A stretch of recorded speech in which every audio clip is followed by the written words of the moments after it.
The envelope waited on the kitchen table like a loaded weapon. No name, no explanation, just thick paper and a weight that felt wrong the moment Adrian Cole touched it. Inside were photographs sharp, unforgiving, taken with cruel precision. His wife, another man. Her smile was effortless, intimate, nothing like the tired expression she wore at home. In those frozen moments, she looked alive in a way he hadn't seen in years. The injustice burned quietly. While Adrian worked late nights to protect their future, someone else had been living the life he thought was theirs. And yet, what shattered him most wasn't the betrayal. It was the question the photos raised. Who sent them? And why now? When Adrian finally showed the pictures to his wife, he didn't ask for an explanation. He said something else, something that made the room go cold and set a much darker story in motion. Before we begin, tell me where you're watching from and what time it is there right now. And if you're drawn to powerful stories about betrayal, truth, and healing, don't forget to subscribe to the channel. Adrian didn't raise his voice when Lena walked into the kitchen that night. He didn't slam the photos onto the table or demand answers like he had imagined 100 times in his head. He simply waited, standing by the counter, the envelope still open, the images spread out in a neat, almost respectful line. The overhead light hummed softly, casting sharp shadows that made the room feel smaller, tighter, like it was closing in on them. Lena stopped the moment she saw his face. There was something unfamiliar in his eyes, calm but hollow, as if something essential had already drained out of him. Her smile faded. She glanced at the table, then back at him, confusion flickering across her expression. "What's wrong?" she asked, her voice cautious. Adrian picked up the first photo. His fingers didn't shake, though his chest felt like it was splitting open. He studied it one last time before turning it toward her. These came today. For a fraction of a second, Lena didn't react. Then the color drained from her face, her lips parted, but no sound came out. The silence stretched, thick and suffocating, until it felt louder than any argument they had ever had. He laid out the rest of the photos slowly, one by one, her hand resting on another man's arm, her head tilted toward him in laughter. The unmistakable intimacy of two people who believed they were unseen. Each image landed like a quiet verdict. Adrian watched her carefully, noticing details he never had before, the way her breathing quickened, how her eyes darted, as if searching for an escape route. She looked like someone cornered, not someone caught by surprise. "I can explain," she finally whispered. He shook his head, just once. "I'm not asking you to." That was when she truly panicked. Lena stepped closer, reaching for him, but he took a step back. The movement was small, but it carried a weight that stunned them both. Distance had always been emotional between them. Now it was physical too. "You don't understand," she said quickly. "It's not what it looks like." Adrian almost laughed at that. Almost. Instead, he felt a deep, aching exhaustion. For months, maybe longer, he had been telling himself stories to make sense of the cracks in their marriage. Long hours at work, stress, growing apart, all of it sounded ridiculous now. "Someone thought I should know," he said quietly. "That's all that matters." Her eyes snapped up. "Someone. Yes." He folded the photos carefully, sliding them back into the envelope, which raises an interesting question. She swallowed hard. What question? Why now? Why now? The word hung in the air between them. Lena opened her mouth, then closed it again. Her shoulders sagged, as if the fight drained out of her all at once. Adrian leaned against the counter, suddenly aware of how tired his body felt. The past few hours replayed in his mind the moment he found the envelope, the cold rush in his veins, the strange clarity that followed. He had expected rage. Instead, he felt something closer to grief. He thought about all the times he had defended her, to friends who joked about marriage losing its spark. All the nights he ate alone, telling himself her absence was temporary, necessary. He had been faithful, not just to her, but to an idea of them that apparently only existed in his head. "Who is he?" he asked. Lena looked away. It doesn't matter. It matters to me. She hesitated, then said the name so softly it almost disappeared into the room. Adrian nodded slowly, committing it to memory. The name felt heavy, like a key to a door he hadn't wanted to open. How long? He asked. She wrapped her arms around herself. A few months. He knew she was lying, not because he had proof yet, but because the answer came too easily. Lies, he was learning, often did. Adrian straightened and met her gaze. I already know everything. The words slipped out before he had time to reconsider them. He hadn't planned to say that. He hadn't planned anything beyond surviving the moment. But the effect was immediate. Lena's eyes widened, terror flashing across her face. What do you mean? She asked. He didn't answer. He simply watched as her mind raced, replaying every secret, every message, every meeting she thought was hidden. In that silence, the power shifted. Adrian felt it, subtle but undeniable. That night, they slept in separate rooms, or rather, Lena slept or pretended to. Adrian lay awake, staring at the ceiling, listening to the familiar sounds of the house that suddenly felt like a stranger's. Every memory echoed differently now. Their wedding day, the promises whispered in private, the future they had planned with such certainty. At dawn, he got up and made coffee. The routine grounded him. When Lena appeared in the doorway, her eyes red and swollen, he realized he felt no urge to comfort her. I need time, she said. So do I, he replied. Later that morning, after she left for work, Adrian sat at the dining table with his laptop open. The envelope lay beside it. He typed the name she had given him into the search bar, his heart steady, his resolve quiet but firm. Whatever truth waited for him, he would face it on his own terms, because the worst part was already behind him. The betrayal was real, the injustice was undeniable, and the mystery of who had sent those photos and why was only beginning to unravel. As Adrian closed the laptop, he understood one thing with painful clarity. This wasn't just the end of his marriage, it was the beginning of a reckoning that would change every life connected to that envelope forever. The name Lena had spoken lingered in Adrian's mind long after the house fell silent again. It followed him through the day like a shadow, repeating itself in his thoughts with an insistence he couldn't ignore. By noon, he had memorized every public detail about Marcus Hale that the internet was willing to offer his job, his past addresses, the polished smile he wore in professional photos. On the surface, Marcus looked respectable, too respectable. The kind of man who knew how to hide behind appearances. Adrian closed the browser, but left the laptop open, his reflection faint in the darkened screen. He realized something unsettling then. He wasn't trembling. There was no panic in his chest, no urge to call Lena or demand more answers. Instead, there was a cold, methodical calm settling into place, as if his mind had quietly accepted a new mission. That evening, Lena didn't come straight home. She texted that she needed air, space, time to think. Adrian read the message without replying. He wondered who she was really meeting, and surprised himself by not caring enough to follow her. The truth, once exposed, had stripped away the anxiety of uncertainty. What remained was a stark clarity. Days passed in an uneasy truce. They spoke only when necessary. Their words clipped and careful, like strangers sharing a rented space. Lena tried to act normal cooking dinner, asking about his day, but her eyes constantly searched his face, as if waiting for an explosion that never came.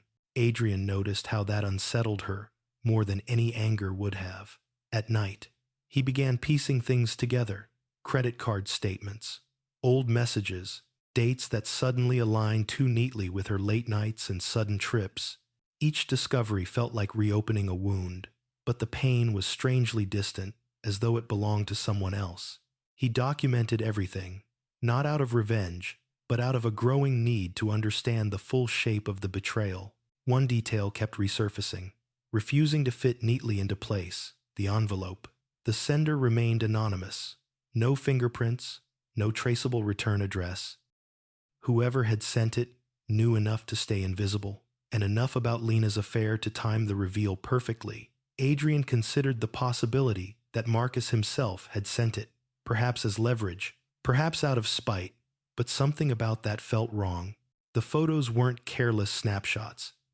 They were composed, intentional, taken from angles that suggested patience, planning. The idea that someone had been watching them, watching him, sent a chill through his spine. A week after the envelope arrived, Adrian followed Lena for the first time. He didn't plan it in advance. The decision came quietly, almost reluctantly. When she left the house, dressed with a care she hadn't shown in months, he kept his distance, feeling foolish and grim all at once, like a man playing a role he never wanted. She met Marcus in a small cafe across town. Adrian sat in his car, watching through the windshield as they laughed, their body language relaxed, familiar. There was no guilt in the way Lena leaned toward him, no hesitation in Marcus's touch. This wasn't a mistake, it was a choice. Repeated again and again, Adrian drove away before they noticed him. The confirmation hurt less than he expected. In its place, a different realization surfaced. Lena had never planned to leave. He was the stable ground she stood on while reaching for something else. That night, he waited until she returned. She looked surprised to find him still awake, seated at the table, with a glass of water untouched in front of him. "Did you have a good evening?" he asked. Her eyes flickered. "I told you I needed space." "I know," he said calmly. "I just wanted to hear your answer." She hesitated, then nodded. Yes. That single word told him everything. Adrian stood and walked past her, without another word, leaving her alone in the kitchen, staring after him with something like fear. Sleep came in fragments, dreams bled into memories, and memories twisted into questions he no longer wanted to ask. By morning, Adrian knew one thing for certain. He couldn't stay in this half-truth, half-marriage any longer. He took a day off work and packed a small bag. When Lena asked where he was going, he told her the truth. "Somewhere quiet, I need to think." "For how long?" she asked. "I don't know," he replied. "Long enough to hear myself again." The distance gave him perspective. Alone in a rented room miles away, Adrian replayed his life with Lena from the beginning. He saw patterns he had missed, moments he had excused, because loving her felt easier than questioning her. The realization didn't absolve her, but it freed him from blaming himself. On the third night, his phone buzzed with an unknown number.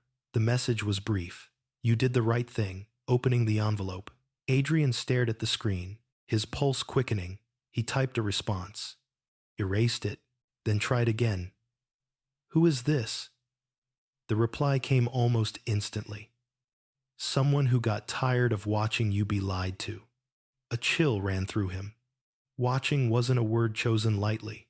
"Why now?" he typed.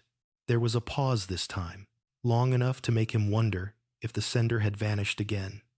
Then the message appeared, because lies don't collapse on their own. Sometimes they need a push. Adrian set the phone down, his mind racing. The mystery had a voice now, however vague. Someone had intervened in his life without permission, altering its course forever. And yet, as unsettling as it was, he couldn't deny a quiet gratitude. When he returned home days later, Lena was waiting. Her composure cracked the moment she saw his bag by the door. "Are you leaving me?" she asked. Adrian met her gaze, steady and unflinching. "I'm deciding who I am without you." The words hit harder than any accusation. Lena's shoulders sagged, and for the first time since the envelope arrived, Adrian saw genuine fear, not of being caught, but of being alone. As he walked past her into the bedroom, he understood that whatever came next would be irreversible. The envelope had been only the beginning. The truth was unfolding piece by piece, and no one involved would escape unchanged. Lena didn't follow him into the bedroom. Instead, she remained in the hallway. As if crossing that threshold would make his words final, Adrian packed slowly, deliberately, each folded shirt, a quiet declaration that he was no longer reacting, he was choosing. When he zipped the bag, The sound echoed through the house like punctuation at the end of a long, painful sentence. He moved into the guest room that night. Though sleep refused to come, his phone lay on the nightstand, face up, waiting. The anonymous messages replayed in his mind, their calm confidence unsettling. Someone out there knew his marriage intimately enough to intervene. Someone had watched Lena and Marcus long enough to capture moments meant to stay hidden. The idea felt invasive, yet oddly protective, like a stranger stepping in when the people closest had failed him. By morning, Adrian decided he wouldn't ask the unknown sender more questions, not yet. Answers had a way of multiplying pain before they brought relief. Instead, he focused on what he could control. He called a lawyer, recommended by a colleague, and scheduled a consultation. The word divorce tasted bitter, but it no longer terrified him. Fear required uncertainty. He had none left. Lena tried again that evening. She stood in the doorway, eyes rimmed red, her voice softer than he'd heard it in months. "We can fix this," she said. "I made a mistake. I'll end it." He didn't look up from the documents he was reviewing. "You didn't make a mistake," he replied evenly. "You made a series of choices." "That's not fair," she whispered. He finally met her gaze. Fair would have been telling me the truth. She sank onto the edge of the bed, covering her face. Adrian watched her cry without moving to comfort her. Surprised by his own stillness, he felt sadness, yes, but it was clean now, no longer tangled with denial. Days turned into a rhythm of paperwork, silence, and careful distance. Adrian learned how to move through the house without colliding with Lena. How to keep conversations brief and factual. He noticed how she oscillated between remorse and defensiveness, between clinging to him and lashing out at his calm. His composure seemed to unnerve her more than anger ever could. The messages continued, sporadic but precise. Short observations, timely warnings. Proof that the sender knew when Lena met Marcus, where they went, what they said. Adrian never responded. He didn't need to. The knowledge itself was enough. One afternoon, the sender broke the pattern. "He's lying to her." Adrian stared at the words, a pulse of curiosity cutting through his restraint. "About what?" he typed back before he could stop himself. "About everything that matters." The reply came with an address and a time. Tomorrow noon. Adrian hesitated. He told himself this was dangerous, reckless. Meeting an anonymous observer who had already crossed so many boundaries felt like stepping into deeper darkness. And yet, something inside him urged him forward. The story of his marriage, of his own life, had been rewritten without his consent. If he was going to reclaim it, he needed the full truth. The next day, he arrived early. The cafe was nearly empty, sunlight spilling across worn wooden tables. He chose a seat near the window, his back to the wall, instincts sharper than he remembered having. Noon came and went. At 12 past, a woman approached, mid-30s, unassuming, hair pulled back, eyes alert. She didn't ask permission before sitting. "My name is Nora," she said, "and I owe you an explanation." Adrian studied her face, searching for malice, finding only resolve. "You've been watching my wife," he said. "My life." She nodded. "Not at first. I was watching Marcus." The name tightened something in his chest. "Why?" Nora took a breath. "Because he ruined mine." She told him everything then. How Marcus had once promised her a future, how he had lied about being single, how she discovered the truth too late. Lena wasn't the first, and she wouldn't be the last. When Nora confronted him, he didn't apologize. He threatened her, mocked her, told her no one would believe her. "So I gathered proof," she said quietly, "and when I realized he was married, I had a choice: stay silent or tell the truth." Adrian listened, a grim understanding settling in. "You chose me. I chose the person being hurt," she corrected. "I chose the truth." The injustice of it all pressed down on him, how Marcus moved through lives, leaving damage behind, how Lena had convinced herself she was special. Adrian felt anger stir, but it was focused now, purposeful, Why not tell Lena? He asked. Because she wouldn't have listened, Nora said. You would. They sat in silence for a moment, the weight of shared betrayal heavy but clarifying. When Adrian finally stood to leave, he felt a strange sense of closure. The mystery no longer haunted him. The enemy had a face, a pattern, a weakness. Back home, Lena was waiting again. This time, she didn't plead. She accused. You've changed, she said. You're cold. I'm honest, he replied. For the first time in a long while. She laughed bitterly. You think you're better than me now? No, Adrian said. I think I deserve better. The words hung between them, final and undeniable. That night, Lena didn't come home. Adrian didn't text. He sat alone, the house quiet, and felt something unexpected bloom beneath the grief. A sense of control. The story was no longer happening to him. He was writing the next chapter himself. And somewhere out there, Marcus was still lying, still manipulating, unaware that the walls were closing in. Adrian didn't need revenge. He needed resolution, and it was coming, whether any of them were ready or not. Morning arrived without ceremony. Adrian woke to a pale strip of light cutting across the ceiling. The house quiet in a way that felt earned rather than empty. He made coffee and drank it black, standing at the window, watching the street come alive. There was a steadiness in him now, a sense that whatever chaos lay ahead, it would meet resistance instead of surrender. Lena didn't come home until late afternoon. When she did, her eyes were rimmed with exhaustion. Her confidence cracked in a way Adrian had never seen before. She hovered in the doorway, as if unsure whether she still belonged inside the house. We need to talk, she said. We've been talking for weeks, he replied. You haven't been listening. She flinched, but pressed on. Marcus isn't who you think he is. Adrian almost smiled at the irony. That's the first honest thing you've said in a while. She dropped her bag and paced, hands trembling. He's been lying to me about his job, about his money, about other women. Adrian watched her carefully. The realization was settling in, slow and painful. The fantasy she had risked everything for was collapsing, and there was no one left to blame but herself. Did you think you were different? He asked gently. Her eyes filled. He said he loved me. Adrian nodded. He said the same thing to someone else. The truth landed with a dull thud. Lena sank onto the couch, covering her face, sobbing in earnest now. Adrian felt no triumph, no relief, just a quiet confirmation of what he already knew. Over the next few days, the unraveling accelerated. Marcus stopped answering Lena's calls. Messages went unread. Plans dissolved into excuses.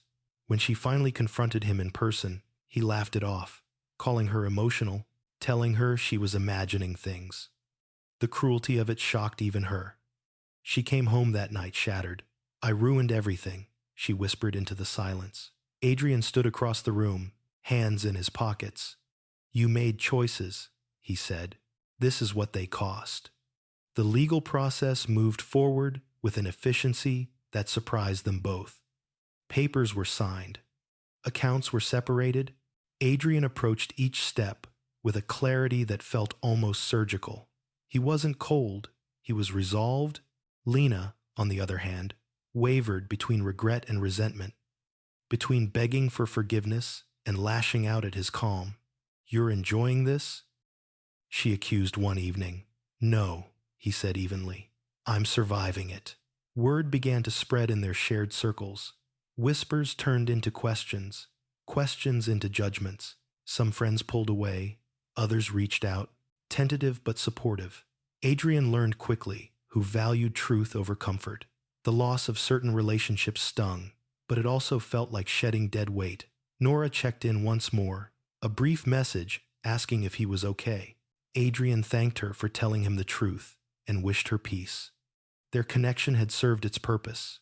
He didn't need to carry her story alongside his anymore.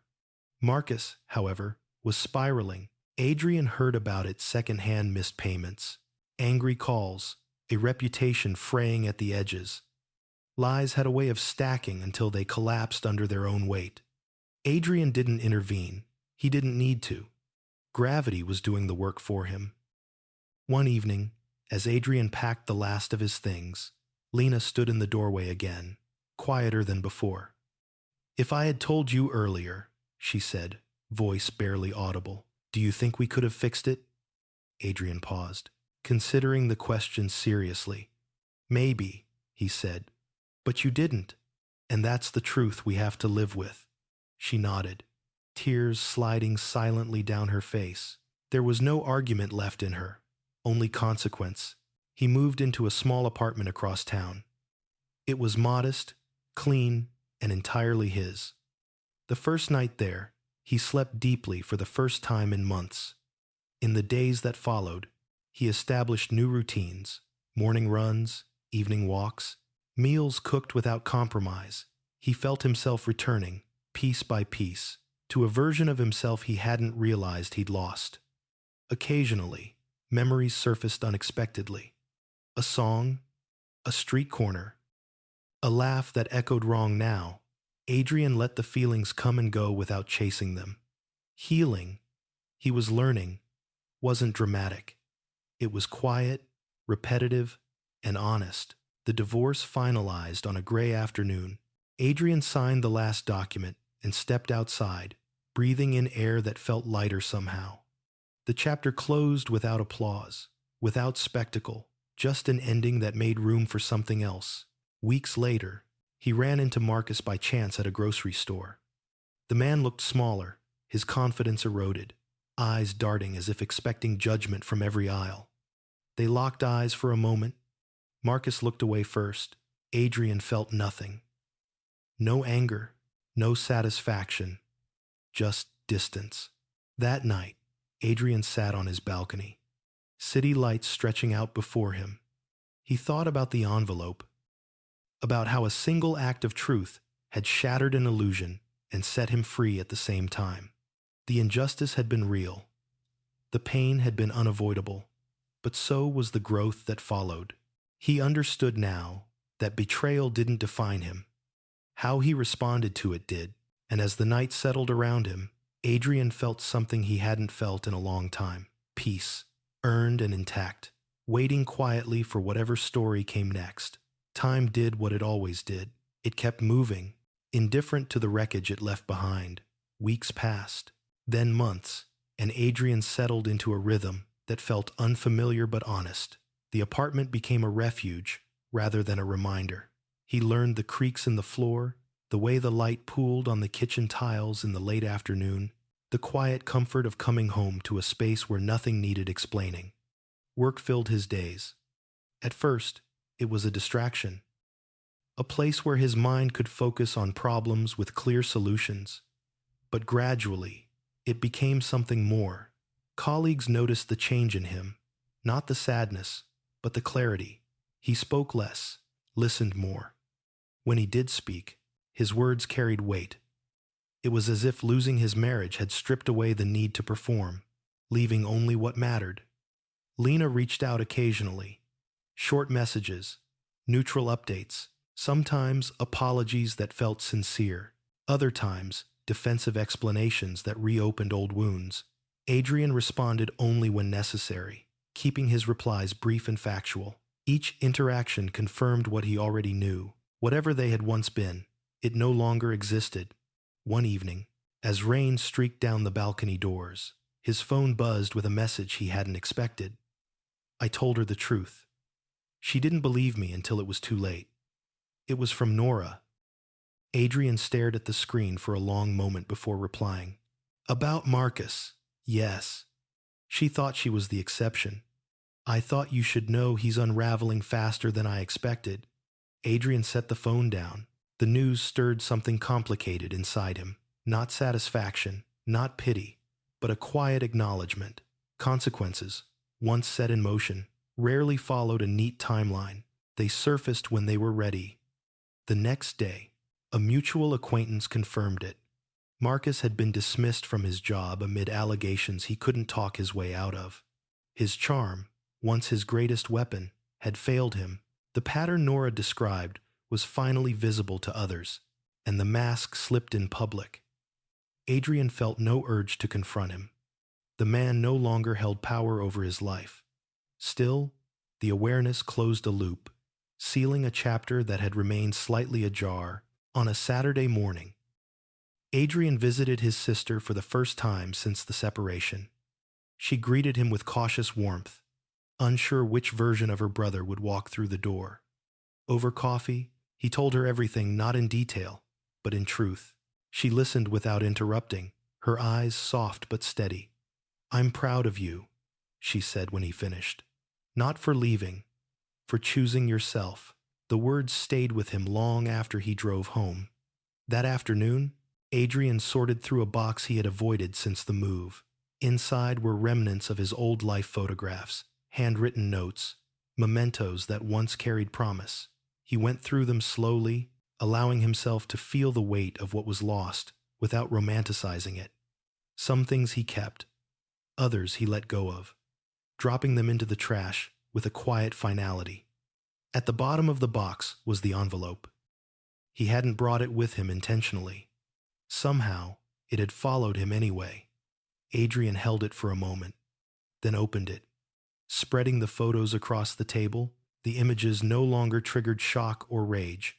They felt distant, like evidence from a case already closed.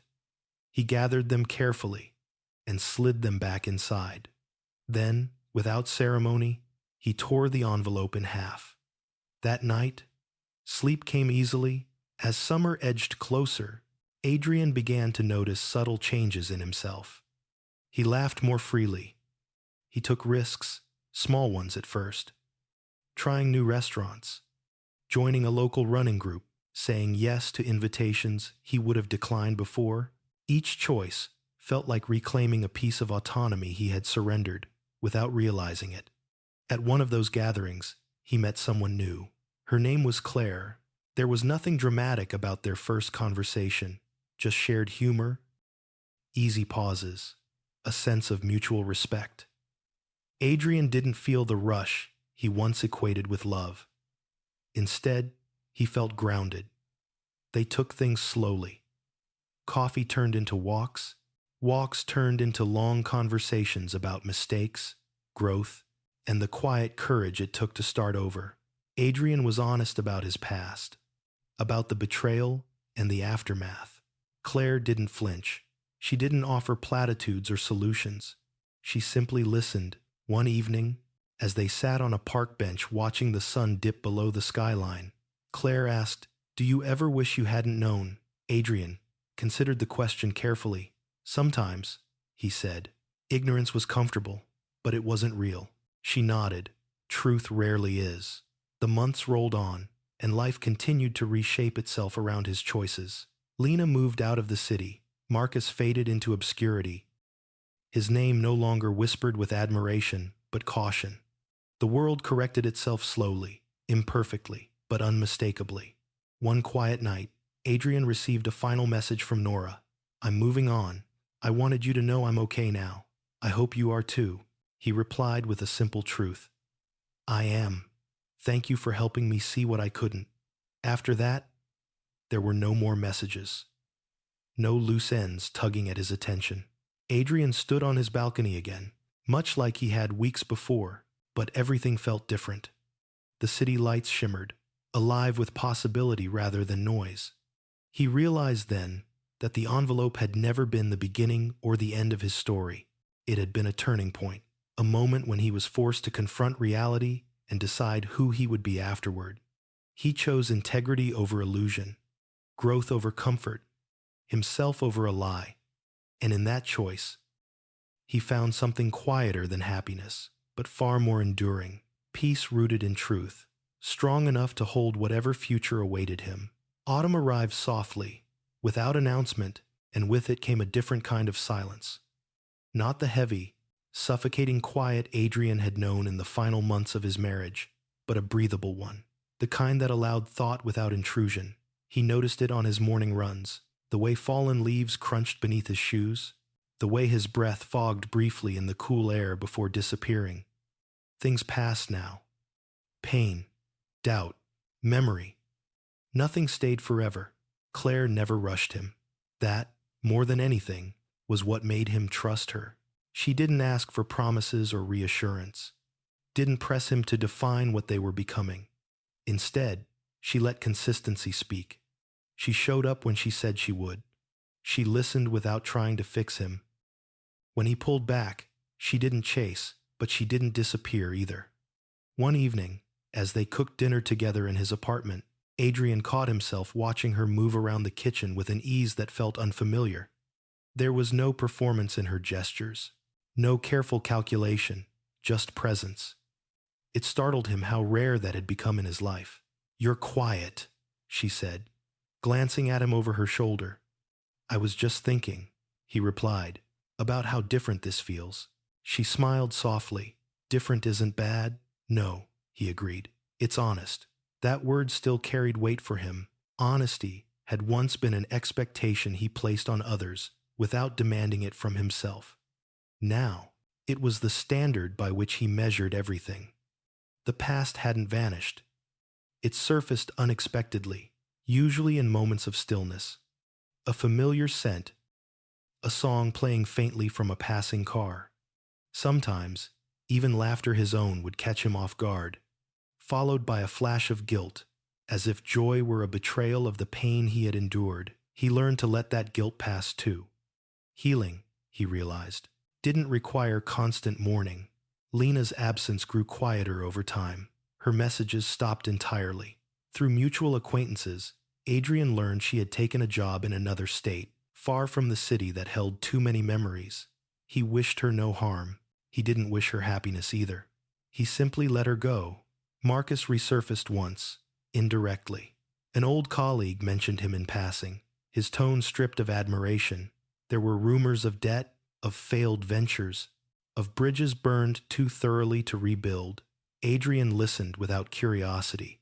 That chapter no longer demanded his attention.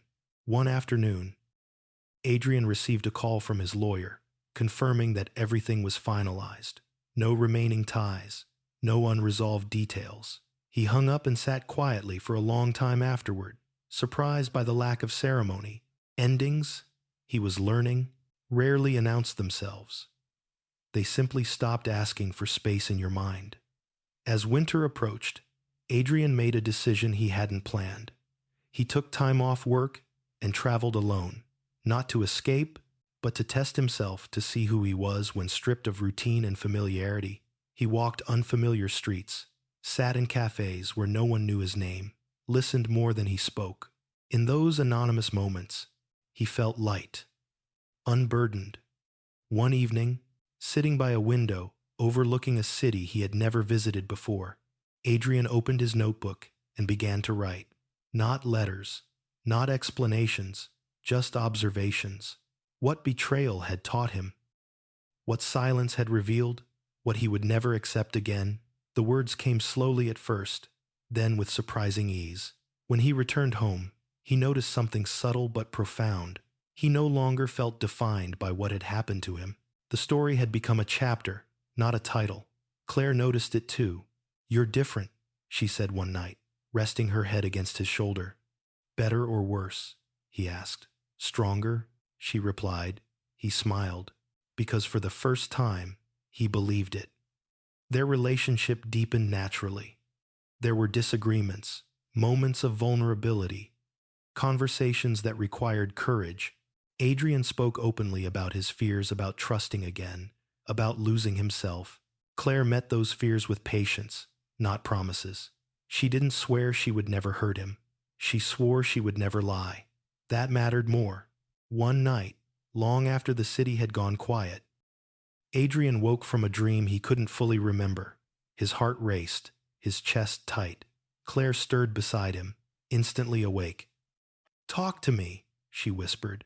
So he did. He spoke about the envelope, about the way his life had split cleanly into before and after, about how easily certainty could be dismantled. She listened in the dark, her hand steady on his arm, anchoring him to the present. When he finished, she didn't speak right away. Then she said, "What happened to you was unfair. But it didn't make you smaller, it made you precise." The word stayed with him. Precise? Adrian understood then that the injustice hadn't destroyed him because he had refused to let it distort him. He hadn't become bitter. He hadn't become cruel. He had become discerning. Spring returned slowly.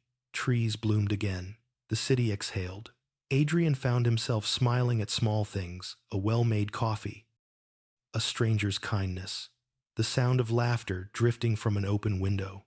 Life hadn't apologized for what it took from him. It simply offered itself again, altered but intact. On the anniversary of the day the envelope arrived, Adrian did nothing special, no reflection, no ritual. He spent the evening with Claire, cooking, talking, existing in the ordinary, and that felt like the most meaningful marker of all. Later, standing at the window, watching the lights flicker on one by one, Adrian realized the truth he had been circling for months. Betrayal had been the catalyst, not the conclusion. The envelope hadn't exposed weakness.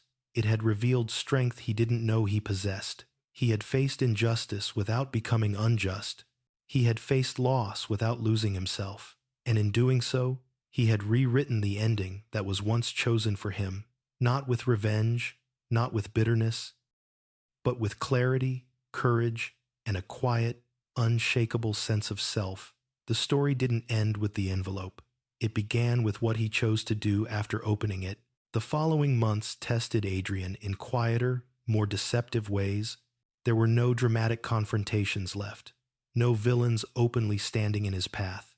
Instead, life presented him with subtler challenges, the kind that asked whether his growth was real or merely situational. Strength, he learned, wasn't proven in crisis alone.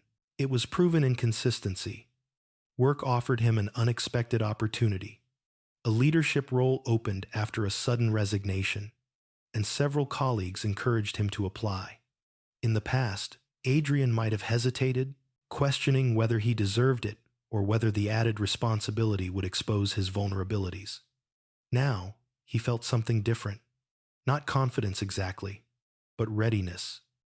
During the interview, he spoke plainly. He didn't sell himself with polished ambition or rehearsed answers. He spoke about accountability, about trust, about what happened when people chose transparency over comfort. The panel listened intently. A week later, the offer came through. The promotion changed his days. More decisions, more eyes on him, more chances to either hide behind authority or lead with integrity. Adrian chose the latter, even when it was uncomfortable, especially when it was uncomfortable. He noticed how people responded not with fear, but with respect. At home, his relationship with Claire deepened in parallel. They moved through milestones without naming them, sharing keys, blending routines, learning each other's quiet habits. Still, Adrian remained alert to his own boundaries. He paid attention to how he felt, not just how things looked. When doubt surfaced, he spoke it aloud instead of burying it. One evening, after a long day, he confessed a fear he hadn't voiced before. "Sometimes I worry that I'll always be waiting for the moment it breaks," he said, "that I won't notice the joy because I'm bracing for loss." Claire considered him carefully. "Then let's promise something," she said. "If either of us starts living in anticipation of the end, we stop and talk. We don't punish the present for the past." The agreement wasn't romantic. It was better than that. It was real. The past, however, wasn't finished testing him. A letter arrived one afternoon, forwarded from his old address. The handwriting was unfamiliar, but he recognized the name immediately. Marcus Hale. Adrian didn't open it right away. He set it on the counter and went about his evening, cooked dinner, cleaned the dishes. The envelope felt heavier than it should have, like a challenge left deliberately in his path. When he finally opened it, the words inside were desperate. Marcus wrote about mistakes, about misunderstandings, about how things had spiraled out of control. He spoke of losing everything: his job, his reputation, his relationships. He claimed remorse. He asked, indirectly, for forgiveness. And then, subtly, he shifted blame. Circumstances, pressure, other people. Adrian read the letter twice, not to search for truth, but to confirm something he already understood. Marcus wasn't sorry for what he had done. He was sorry it had consequences. Adrian didn't reply. He burned the letter in the sink, watching the words curl and disappear into ash. There was no satisfaction in the act, only closure. A few weeks later, Lena reached out for the first time in months. The message was brief, direct. "I heard you're doing well. I'm glad." Adrian stared at the screen longer than necessary.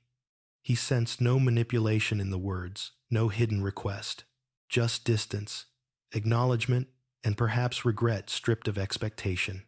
He replied once, "Thank you. I hope you find what you're looking for." After that, there was silence again. This time, it felt permanent in the best way. As summer returned, Adrian and Claire took a trip together. Nothing extravagant, just a quiet place near the water. Mornings spent walking, evenings talking until the sky darkened. One night, sitting by the shore, Claire asked him a question that caught him off guard. "If you could go back," she said, "and stop the envelope from ever reaching you, would you?" Adrian didn't answer immediately. He watched the waves for a long time, letting the rhythm settle his thoughts. "No," he said finally. "I wouldn't." Claire nodded, "Even knowing how much it hurt." "Especially because of that," he replied. "It forced me to wake up, to myself, to what I tolerate, to what I value." She reached for his hand. "Then it wasn't just an ending." "No," he said. "It was a reckoning." The word felt right. Back home, Adrian began mentoring a younger colleague, struggling with a failing marriage. He didn't offer advice. He offered presence. He listened. He shared selectively, not to position himself as wiser, but to remind the man that survival didn't require denial. The impact surprised him. Helping someone else navigate uncertainty, it didn't reopen old wounds. It reinforced how far he had come. One evening, standing in his apartment, Adrian caught his reflection in the window. He looked older than he remembered. Not worn, seasoned. There were lines around his eyes that hadn't been there before. He didn't resent them. They felt earned. He realized then that the story he had lived, the betrayal, the injustice, the unraveling, was no longer something he needed to explain or justify. It was simply part of him. Integrated, neutralized. Later that night, lying beside Claire, Adrian felt a quiet certainty settle in his chest. He wasn't healed because the pain was gone. He was healed because it no longer controlled him. The envelope had once shattered his sense of reality.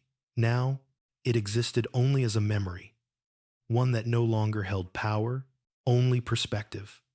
And for the first time since that day in the kitchen, Adrian felt fully present in his life.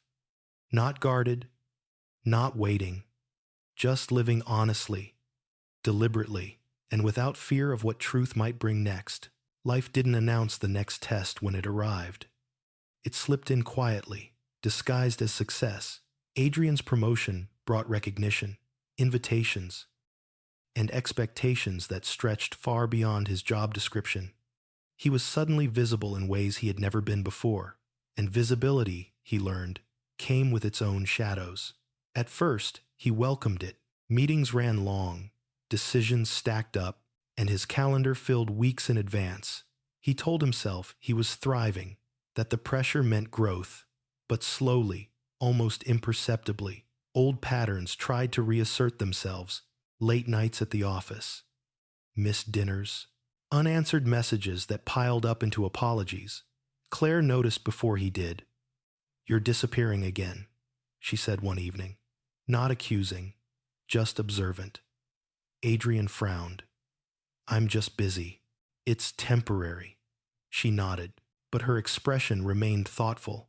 "That's what you used to say." The words hit harder than she intended.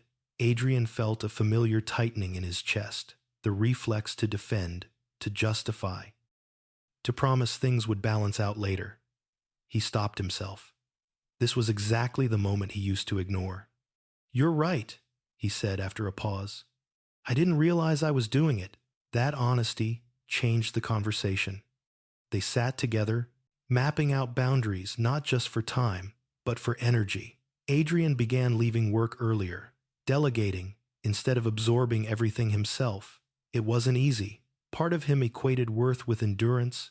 Letting go felt like risk, but it also felt like growth. Not long after, another unexpected message arrived. This one wasn't from the past, it was from someone entirely new. A journalist reached out, requesting an interview about a workplace initiative Adrian had led. The article, she said, focused on ethical leadership in high-pressure environments. Adrian hesitated. Exposure still made him uneasy. His instinct was to stay private, to protect the hard-won peace he had built. But something about the request felt aligned with who he had become. Not a spectacle, but a platform. The interview was measured, thoughtful. He spoke about leadership, yes, but also about accountability, about how transparency wasn't a weakness, but a discipline. He didn't mention Lena. He didn't mention Marcus. He spoke only of principles earned through experience. When the article published, the response surprised him. Emails poured in, messages from strangers thanking him for articulating things they hadn't known how to name. Stories of betrayal, of workplace injustice, of people choosing integrity and paying a price for it. Adrian read every one. One message stood out. It was brief, restrained. I read the article. I'm glad you told the truth, even without telling our story. It was from Lena. Adrian didn't respond. Not because he was angry, but because he didn't need to. The acknowledgement was enough. It confirmed what he had suspected for a long time. The truth had reached her, whether she wanted it to or not. The past, however, wasn't entirely done intersecting with his present. At a professional event weeks later, Adrian spotted a familiar figure across the room. Marcus stood near the bar, posture rigid, eyes scanning the crowd with forced confidence. For a moment, Adrian considered leaving. Old instincts whispered that confrontation, even accidental, carried risk. But he stayed.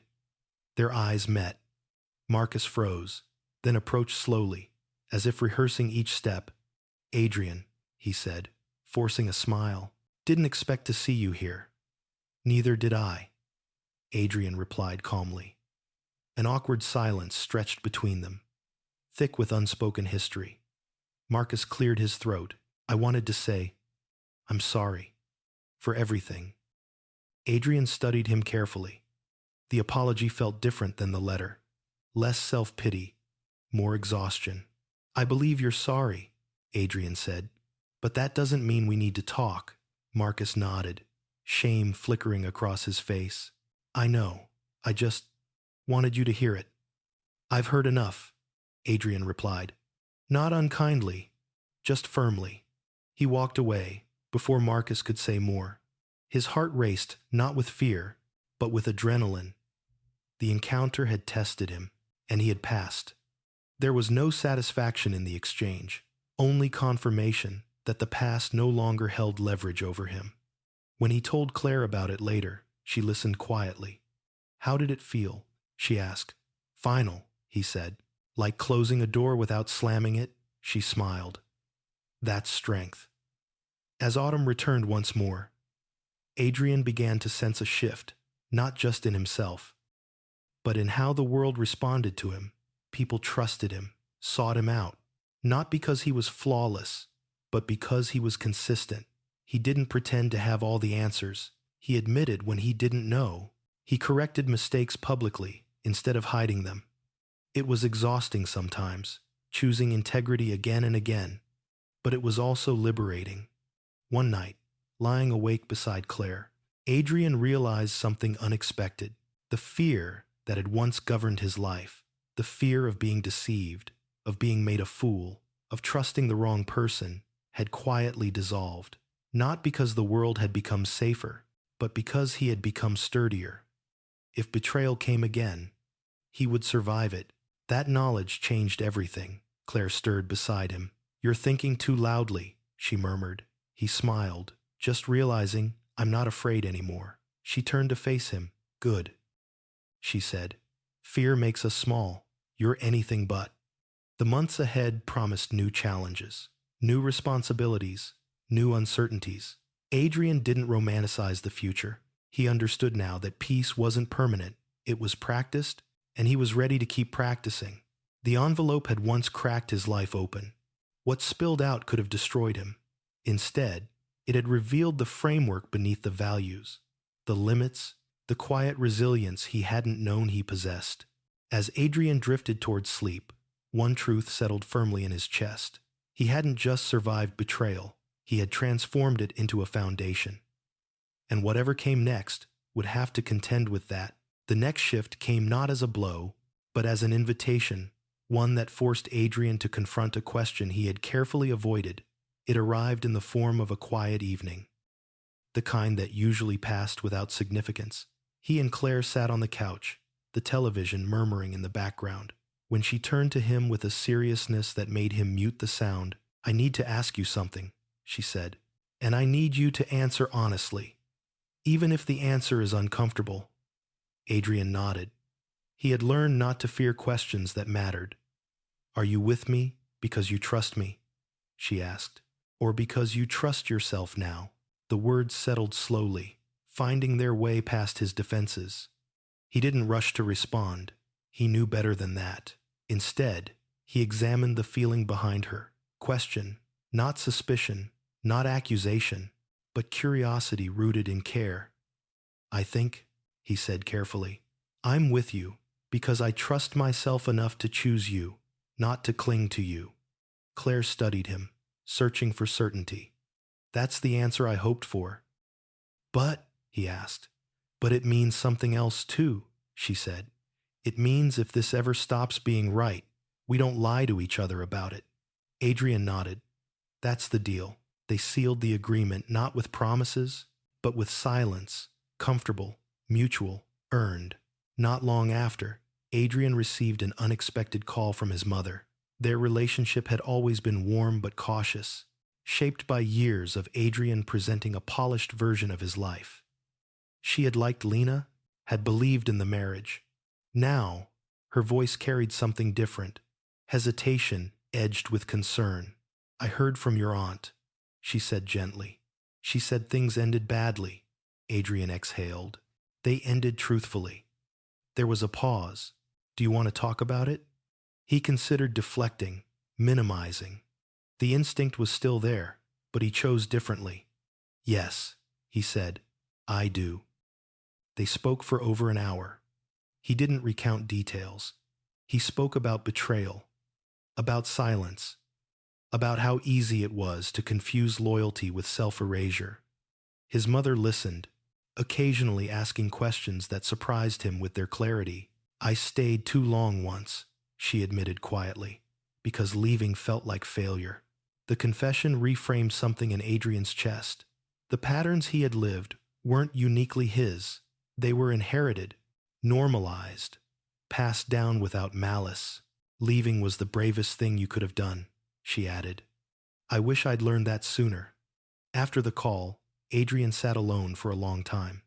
Healing, he realized, wasn't linear. It rippled outward, touching relationships he hadn't known were wounded. Weeks later, a complication emerged at work. A senior executive was quietly manipulating reports to cover poor performance, pressuring Adrian to sign off. The situation felt eerily familiar, truth being buried to preserve appearances. The old version of him might have rationalized compliance, telling himself it wasn't his responsibility. This time, he refused. He documented everything. He escalated the issue. He prepared for backlash. It came swiftly. He was called difficult, not a team player, naive. Adrian listened without flinching. He had heard worse accusations from people who claimed to love him. When the investigation concluded, the executive resigned. The fallout was messy. Temporary instability followed. But something remarkable happened. Others stepped forward, emboldened by his stance. Integrity, it turned out, was contagious when modeled without theatrics. That night, Adrian told Claire what had happened. She didn't congratulate him. She didn't dramatize it. "I'm glad you didn't betray yourself," she said simply. The words settled deeper than praise ever could. Spring crept back into the city. Subtle at first, Adrian found himself standing at a crossroads he hadn't anticipated. Claire had been offered a position in another city, an opportunity she hadn't sought but couldn't ignore. She hadn't accepted it yet. "I don't want you to feel trapped by me," she said one evening, "and I don't want to leave without knowing what this means to you." Adrian felt the old fear stir not of abandonment, but of compromise. He had once bent his life around someone else's choices until nothing recognizable remained. He wouldn't repeat that mistake. "I don't want either of us to shrink," he said. "If you go, we figure out what that looks like honestly. If you stay, it's because you choose it, not because of me." Claire smiled, eyes glistening. "That's why I trust you." She took the job. They adjusted. Distance tested them, but it didn't erode them. They communicated with clarity, not assumption. Adrian discovered that trust wasn't proximity, it was alignment. During one of her visits back, they walked through a park where cherry blossoms had begun to fall. Claire watched them drift to the ground, and thoughtful. "Do you ever think about who you were before all this?" she asked. Adrian nodded.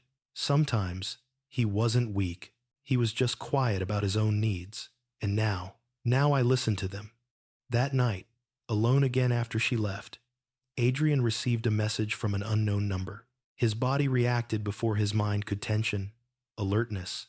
But the message was simple. "I wanted to say thank you.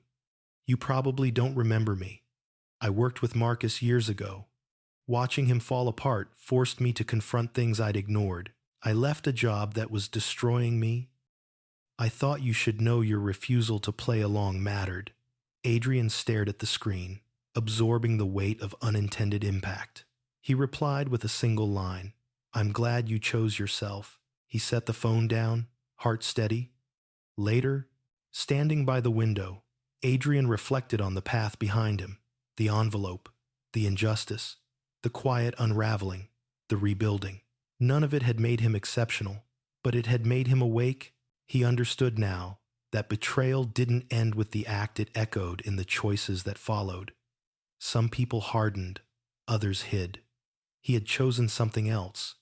Clarity, boundaries, truth spoken without cruelty. And as the night settled, Adrian felt a quiet assurance take root, one that didn't depend on circumstances or people or promises. Whatever came next, he would meet it whole. Not because he was immune to pain, but because he no longer feared it. Distance refined things. That was the first truth Adrian learned once Claire moved. The second was harder. Love, when healthy, didn't demand constant reassurance. It asked for presence when it mattered, and honesty when it didn't.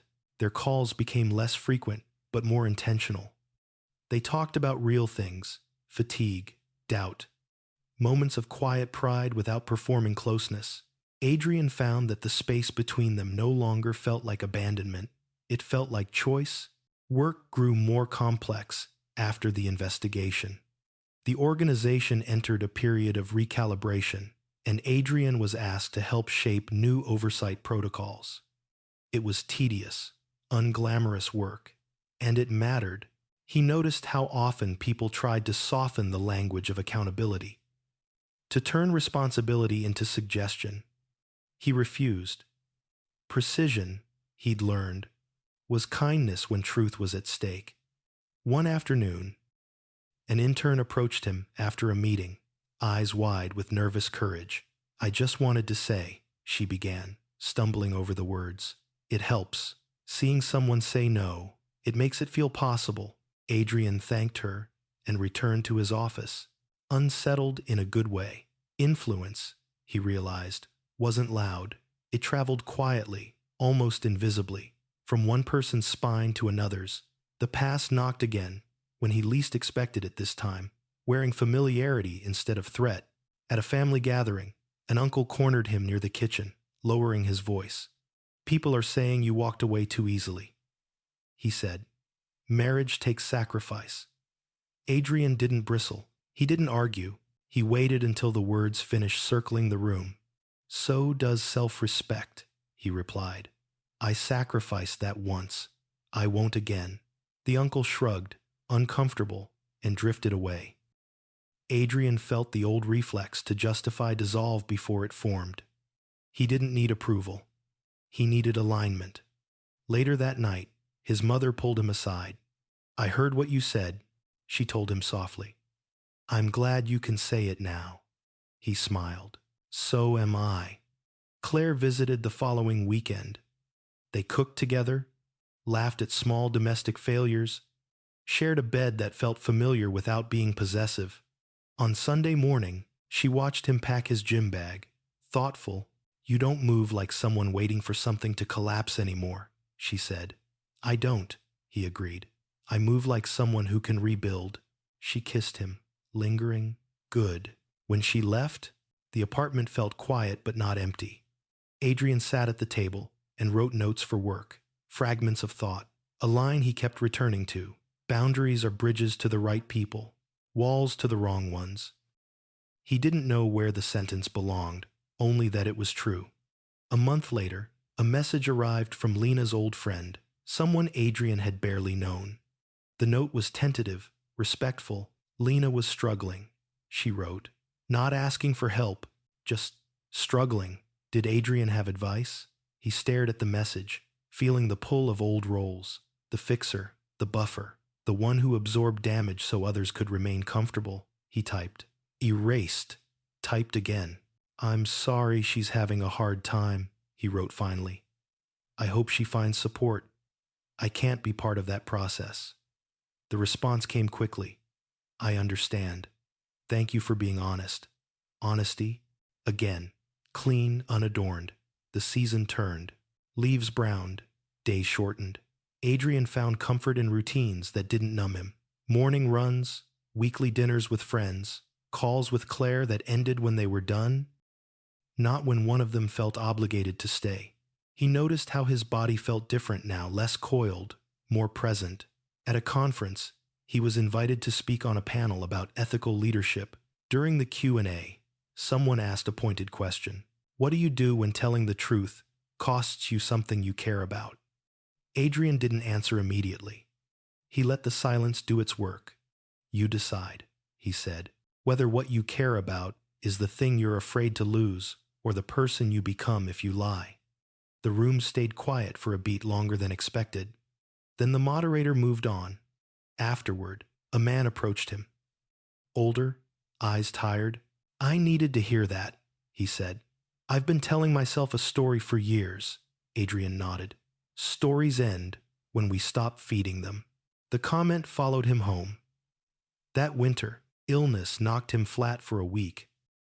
Fever blurred the edges of thought, and old anxieties crept in during the night. Visions of being alone, of mistakes repeating themselves in new forms. Claire flew in when she could, sat beside him without fuss, read while he slept. At his worst moment, half delirious, he said, "If I become someone you have to carry," she interrupted gently, "then we'll talk, and we'll decide, not pretend." It was the most reassuring thing she could have said. He recovered, slowly, fully. The scare left him reflective, grateful in a way that felt grounded rather than dramatic. Mortality had brushed past, reminding him that time wasn't a debt to be paid later. It was a currency, spent daily. On the first warm day of spring, Adrian walked the city without destination. He passed the old cafe, where he'd once watched Lena with Marcus. The grocery store aisle where he'd last seen. The man shrink under his gaze. The places felt ordinary now, stripped of charge. Memory had loosened its grip. At home, he found a package, waiting. Inside was a book with a note from the intern he'd once encouraged. The inscription was simple. "Thank you for showing me what courage looks like when it's quiet." He closed the book and sat with the feeling, not pride, not obligation, but continuity. The line from the envelope to this moment wasn't straight, but it was coherent. Pain had been alchemized into principle. That night, he called Claire. "I don't need you to come back," he told her, "but I want you to know I'm choosing you today." She smiled through the phone. "I'm choosing you too." They didn't make plans. They didn't set timelines. They trusted the process they'd built.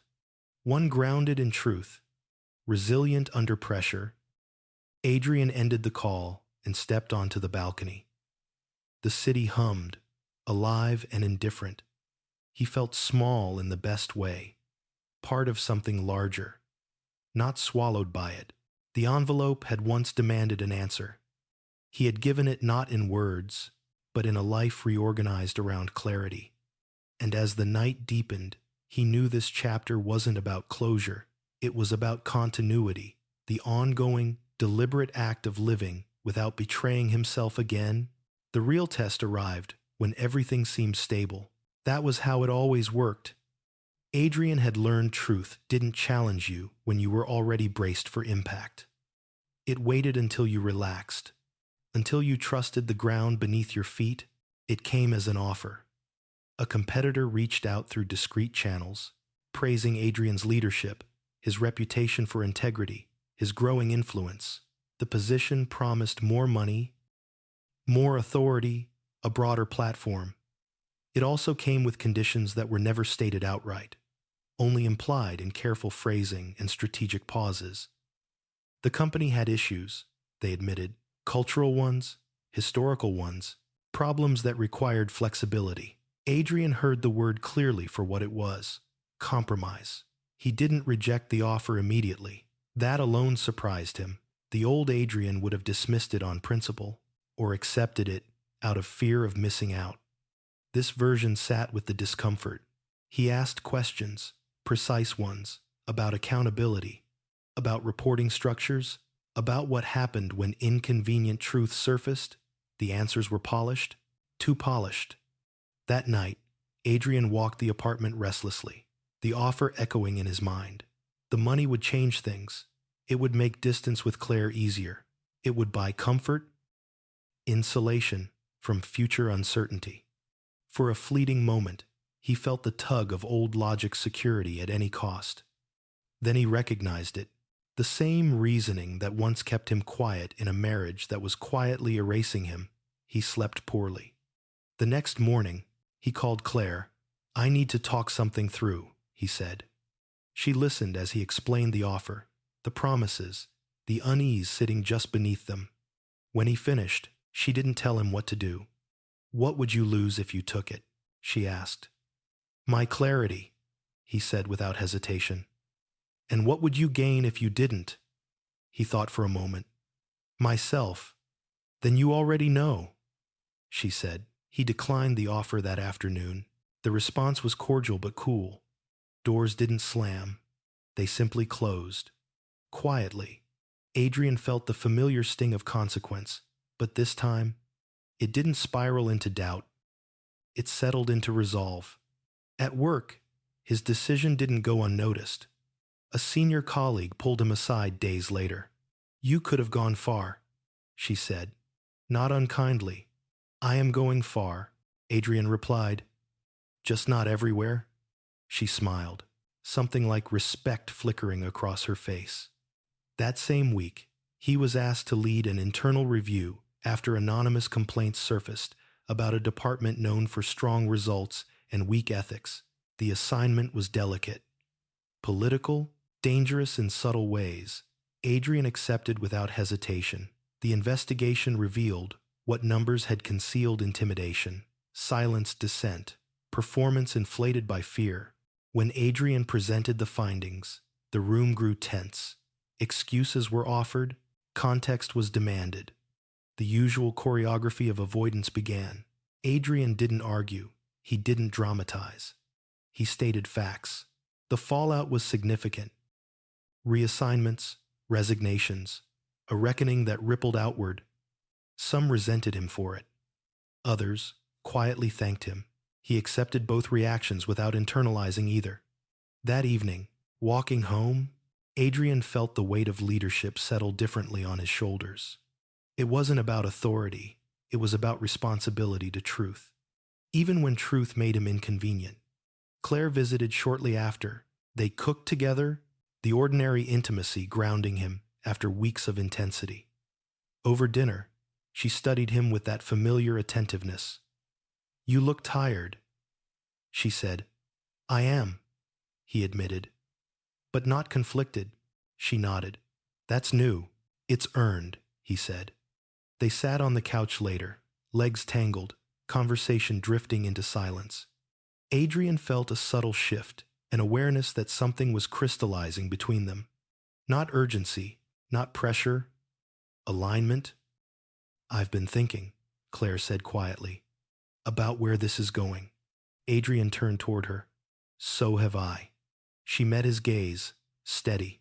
"I don't want a life built on avoidance. I don't want to pretend hard conversations won't happen." "Neither do I," he said. "And I don't want to be the reason you shrink," she added, "or the excuse you use to stop growing." He smiled. "Then we're choosing the same thing." They didn't define the future that night. They acknowledged it. That was enough. Days later, Adrian received a message he hadn't expected from his father. They had never been close. Their relationship existed in polite check-ins and shared silences. The message was brief, almost awkward.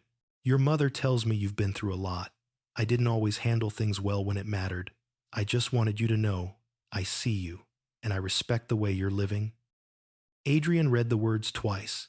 The acknowledgement stirred something old and tender. He replied simply, "Thank you. That means more than you know." The ripple effect continued in small, meaningful ways. A former colleague asked for guidance before making a difficult disclosure. A friend admitted he was staying in a dishonest relationship out of fear. Adrian didn't save them. He didn't tell them what to do. He listened. He told the truth as he saw it. That was his role now. Not hero, not victim, witness. One night, alone on the balcony, Adrian thought again of the envelope, the weight of it in his hands. The moment his life split open, he realized something he hadn't fully articulated before. The betrayal had hurt because it violated reality, not just trust, reality. And the healing had come not from replacement, another love, another success, but from restoration. He had rebuilt his life around what was real, even when it was uncomfortable. Claire joined him outside, handing him a mug of tea. "You're far away," she said. "Just remembering who I was," he replied. "And who you are?" she asked. He considered the question, then smiled. "Someone who doesn't look away anymore." She leaned into him, comfortable, unguarded. The city stretched out below them, lights flickering, lives unfolding in private dramas he would never know. Adrian felt connected to it all, in a quiet way. Not special, not separate, just present. He understood now that injustice didn't always demand confrontation. Sometimes it demanded refusal. Refusal to lie, refusal to stay silent, refusal to become smaller for the sake of peace. The envelope had once forced his eyes open. Everything since had been a choice. And as the night deepened, Adrian felt a calm certainty settle in his chest, one that didn't depend on outcomes, or approval, or permanence. He was living in alignment. Whatever came next would meet him there. The next change didn't announce itself with drama or conflict. It came quietly, disguised as a simple question. Adrian kept circling but never quite asking out loud. What do I actually want now? Not what made sense on paper, not what proved he had healed, but what felt true when no one was watching. The question followed him through his days, on his runs, in meetings, in the pauses between calls with Claire. He had built a life anchored in integrity and clarity, but forward motion still required intention, stability. He was learning, could become another form of hiding if you stopped choosing it consciously. The answer arrived one afternoon during a conversation with a colleague who was leaving the company to start something risky and uncertain. As they spoke, Adrian felt a familiar pull, not envy, not regret, but recognition. He realized that over the past year, he had been rebuilding, reinforcing, proving. He had not been imagining. That night, he wrote for hours, not plans, not goals, questions. What kind of work made him feel awake? What kind of impact mattered when applause faded? What would he pursue if he weren't still defining himself against the ruins of his marriage? The clarity startled him. He wanted to build something of his own.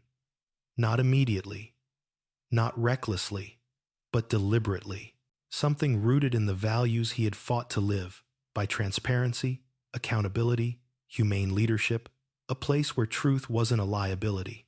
When he told Claire, he expected concern. Instead, she smiled. "I wondered when you'd say it," she replied. "You're not worried?" he asked. "I'm paying attention," she said. "There's a difference." They talked late into the night, weighing risks honestly. There were no romantic speeches, no false reassurance, just alignment. Claire didn't ask him to stay. Adrian didn't ask her to move back. They trusted each other enough to let the future be earned, not promised. The weeks that followed were both exhilarating and exhausting. Adrian stayed at his job while laying groundwork quietly, research, conversations, feasibility checks. He spoke to mentors, not for permission, but for perspective. Some cautioned patience. Others warned him he was trading certainty for principle. He accepted all of it without defensiveness. Then came the moment that clarified everything. During a routine executive meeting, a proposal was introduced that Adrian knew crossed a line. Not overtly illegal, just ethically diluted enough to be excused. The room buzzed with agreement, efficiency, market pressure, necessary adaptation. Adrian felt the familiar tension the split second, where silence would be easier. He didn't hesitate. "This doesn't align with our stated values," he said calmly. "If we approve this, we're telling people the words don't matter." The room cooled, eyes shifted, someone sighed. "This is how things work," a senior leader replied. Adrian nodded. "Then this is where I stop working." The word surprised even him.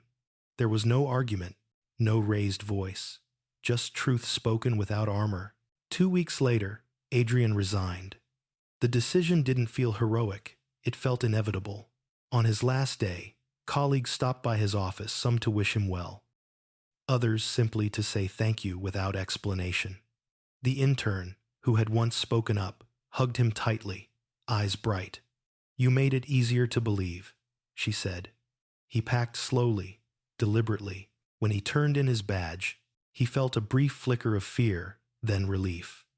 The kind that arrives when you stop pretending. Safety and freedom are the same thing. Claire visited that weekend. They celebrated quietly, cooking together, opening a bottle of wine neither of them rushed to finish. "To beginnings," she said. "To honesty," he replied. The early days of independence were humbling. There was no structure imposed by meetings or deadlines. Adrian had to build his own discipline to confront his own doubts. Some mornings, the old fear crept in. What if this fails? What if I misread myself? He answered it, the only way he knew how, now by listening, not panicking. Lena crossed his mind occasionally. Not with pain, not even anger. More like a chapter he could reference without reopening. He heard she was doing better. Therapy, new work, distance that allowed perspective. He wished her well, privately, without reaching out. Marcus, he never heard from again. And that was exactly right. Months passed. Adrian's venture took shape slowly. Carefully curated partnerships, a focus on ethical consultation, leadership development grounded in lived reality rather than slogans. Clients came through word of mouth. Not many. Enough. One evening, after a long day, Adrian sat on the balcony again, watching the city settle into night. Claire joined him, resting her head against his shoulder. "You know," she said, "you're not reacting anymore." He smiled. "I think that's the point." She looked up at him. "What happens next?" He considered the question, then answered honestly. "We keep choosing. Each other, ourselves, the truth. Over and over." Claire nodded. "I can do that." So could he. The envelope no longer felt like the beginning of this story. It felt like a test he had passed, not perfectly, not without damage, but with integrity intact. Adrian understood now that healing wasn't about erasing the past. It was about refusing to let it dictate the future. He had been betrayed. He had been humbled. He had been stripped down to essentials. And from that place, he had built something real. Not louder, not safer, but honest. And for the first time in his life, that felt like enough. Independence changed the texture of Adrian's days. Without the scaffolding of a corporate schedule, time stretched and compressed in unfamiliar ways. Some mornings felt endless, heavy with responsibility. Others disappeared in a blur of focused work that left him startled when he realized the sun had already set. He was no longer reacting to expectations handed to him. He was shaping them, and that came with a different kind of pressure, one that couldn't be blamed on anyone else. The venture demanded more than expertise.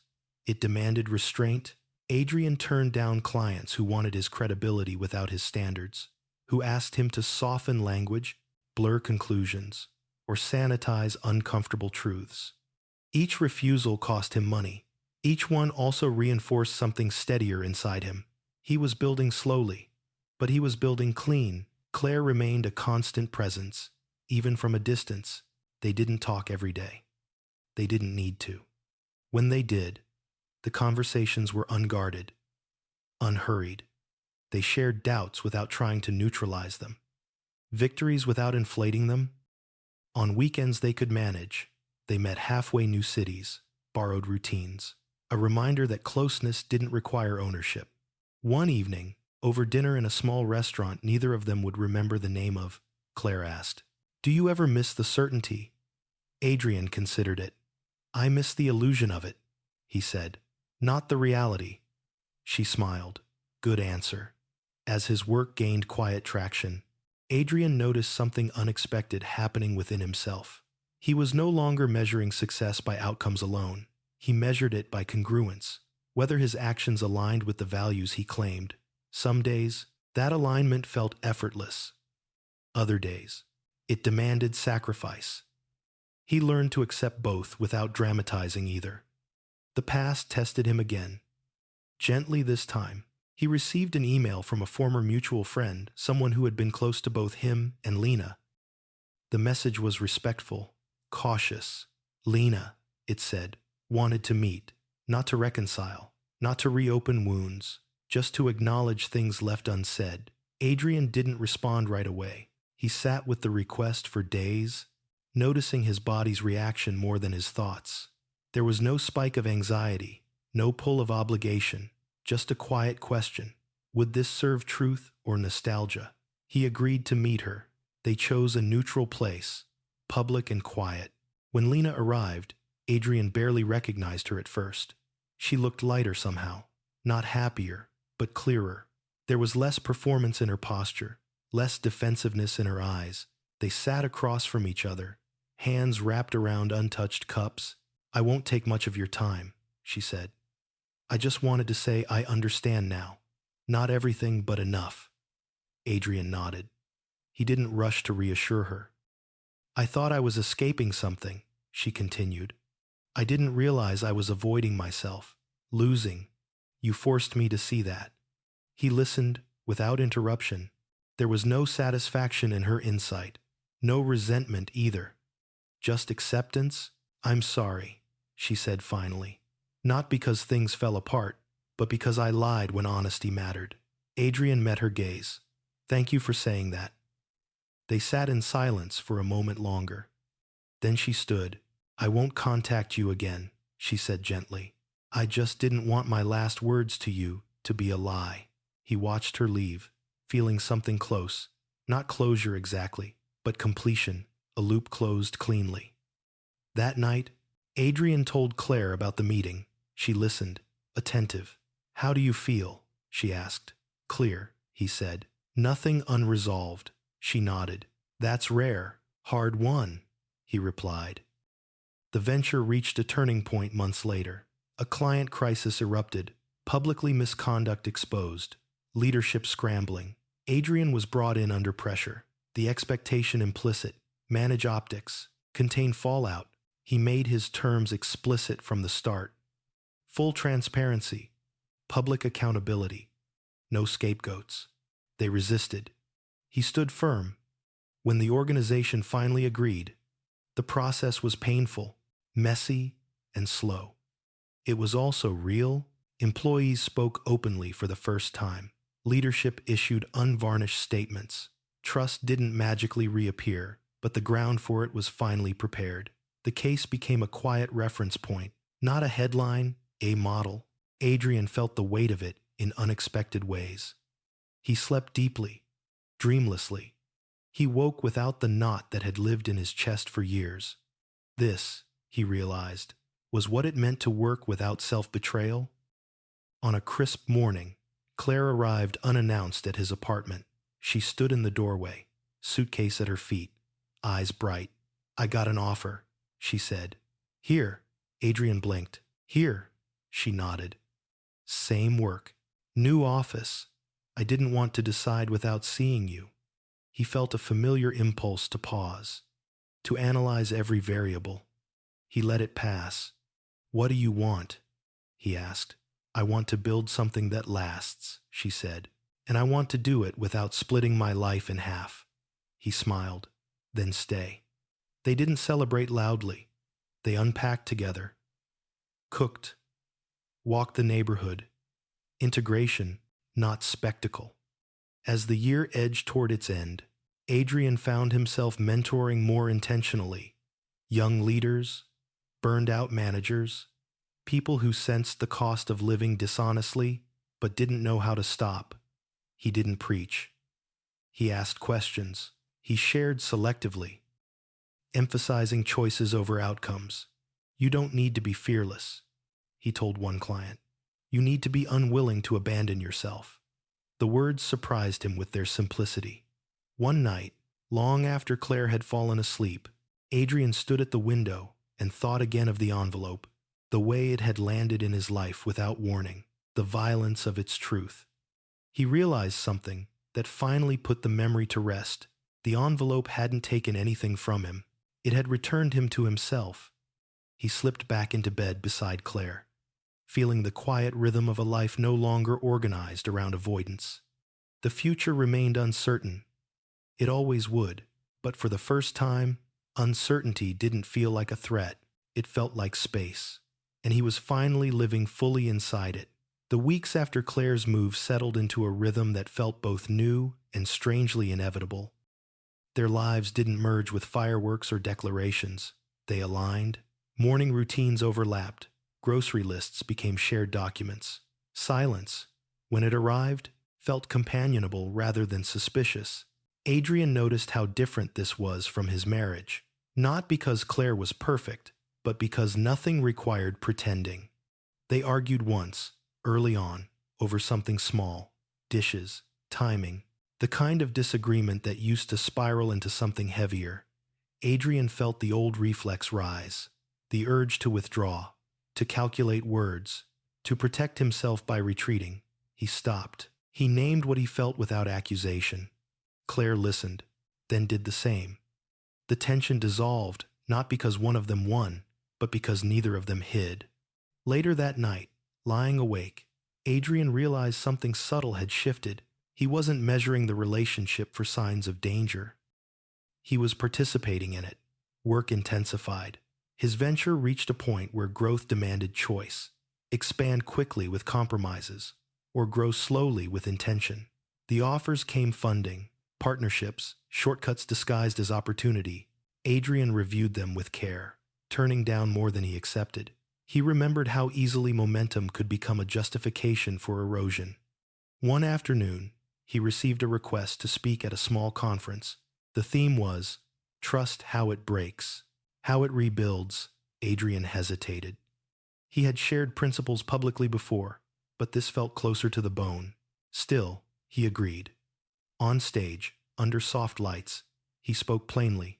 He talked about betrayal without spectacle, about the cost of silence, about the difference between forgiveness and reconciliation. He didn't tell the story of the envelope in detail. He didn't need to. The audience filled in the gaps with their own experiences. During the Q&A, a woman asked, "How do you trust again without becoming naive?" Adrian paused. "You don't return to who you were," he said. "You become someone who trusts with eyes open." Boundaries aren't barriers, they're clarity. Afterward, People approached quietly. Gratitude without drama, recognition without intrusion. Adrian left the venue feeling lighter, not exposed. The truth he was learning didn't have to be confessional, to be honest. The past surfaced one last time in an unexpected way. A mutual acquaintance from long ago reached out, asking if Adrian would be willing to provide a character reference for Lena in a professional capacity. The request was neutral, procedural. Adrian sat with it longer than necessary, listening for resentment. There was none, he agreed. He wrote, carefully, truthfully. He acknowledged her growth, her capacity to learn, the accountability she had taken since. He did not erase the past. He did not weaponize it either. When he finished, he felt a quiet satisfaction. This, too, was integrity. Being fair without being bound. That evening, he told Claire about the reference. She nodded. That sounds like closure without cruelty. Exactly, Adrian said. Winter edged closer. The city softened under colder air. Evenings drew inward. Adrian and Claire hosted small dinners, friends from different chapters of their lives, sharing a table. Adrian watched conversations overlap, laughter ripple, noticing how little he needed to manage. The life he had built didn't require vigilance. One night, after the last guest left, Claire leaned against the counter, thoughtful. "Do you ever miss the drama?" she asked, half smiling. He laughed. "I miss intensity sometimes." "Not chaos," she nodded. "There's a difference." He understood now that his nervous system had learned something new. Peace no longer felt like absence. It felt like presence without threat. A letter arrived in the mail weeks later, unexpected and handwritten. It was from his sister. She wrote about her own marriage, about a truth she had been avoiding, about a conversation she finally had because she watched Adrian choose himself. The letter wasn't tidy. It didn't end with resolution. It ended with courage. Adrian folded it carefully and set it by his bed. Impact, he thought again, traveled quietly. As the year turned, Adrian felt a pull toward reflection, not nostalgia, but reckoning. He reviewed his notes from the early days of independence, questions he had written when everything felt precarious. Many were answered now, not by certainty, but by action. One evening, as snow fell lightly outside, Claire turned to him on the couch. "I've been thinking about something," she said. "So have I," he replied. She smiled. "Then you go first." Adrian took a breath. "I don't want to drift into the future, assuming we'll keep choosing each other. I want to say it out loud." She waited, attentive. "I choose you," he said. "Not because I'm afraid to be alone, because I'm not. I choose you because this what we're building aligns with who I am." Claire's eyes softened. "I choose you too," she said. For the same reason, they didn't rush to label the moment. They didn't need to. The words were anchors, not demands. On a quiet Sunday morning, Adrian walked alone through the neighborhood, breath visible in the cold. He passed familiar streets, felt the city's pulse underfoot. He thought about the man he had been, the one who believed endurance was love, who mistook silence for strength. He didn't judge that version of himself. He thanked him for surviving long enough to learn. Back home, Claire was reading by the window. She looked up as he entered, smiling without question. He realized then that the story he once feared would define him had become a reference point, not a residence. The betrayal, the injustice, to the envelope. None of it had the power to rewrite his present unless he invited it. That afternoon, Adrian closed the notebook he had been keeping since the beginning and placed it on the shelf, not as an ending, as a marker. He knew there would be other challenges, other truths, other moments requiring courage. He didn't romanticize resilience. He practiced it, and as evening settled in, the apartment warm and quiet, Adrian felt something settle too, a steady confidence not born of victory, but of alignment.